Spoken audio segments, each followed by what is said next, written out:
Hello future doctor साहब। तो आज हम एंजाइम वाले टॉपिक से एक और इंपॉर्टेंट कंसेप्ट के बारे में समझते हैं और वो है एंजाइम इनहिबिशन। दोस्तों जनरली क्या होता है कि कोई भी एंजाइम के साथ सबस्ट्रेट आके जुड़ता है और उसको प्रोडक्ट में बदल दिया जाता है।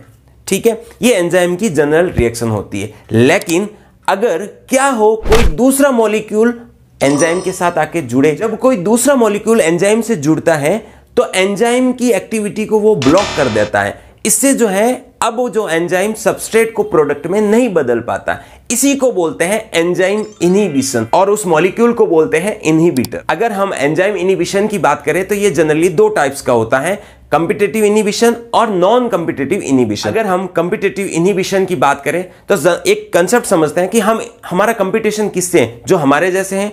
जैसे मेडिकल कॉलेज के लिए हम अपने जैसे लोगों से compete करते हैं, ना कि कोई घोड़े गद्दों से। ठीक है, यानी कि कहने का क्या मतलब, इसमें जो इनहिबिटर होता है उसकी जो शेप है वो सबस्ट्रेट की तरह दिखती है, इसलिए एंजाइम के एक्टिव साइट पे सबस्ट्रेट आके ना जुड़ के इनहिबिटर आके जुड़ जाता है।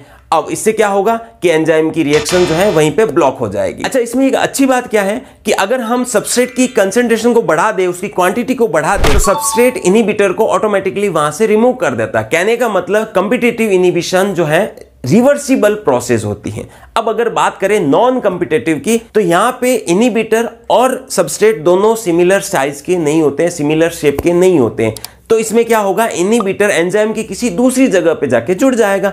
अब जैसे ही इनहिबिटर एंजाइम की दूसरी जगह पर जाके जुड़ा, इधर एंजाइम की एक्टिव साइट का शेप बदल गया। अब क्या होगा, यहां पे जैसे सबस्ट्रेट आके जुड़ने की कोशिश करेगा, उसके लिए वो एक्टिव साइट अब वैसी रही नहीं जैसी पहले हुआ करती थी। तो जो है सबस्ट्रेट उस एक्टिव साइट पे नहीं जुड़ पाएगा और वो प्रोडक्ट में नहीं बदल पाएगा। कहने का मतलब नॉन कॉम्पिटिटिव में कितने भी कंसंट्रेशन बढ़ा दो, कितना भी क्वांटिटी बढ़ा दो सबस्ट्रेट की, यहां पे रिएक्शन नहीं होगी।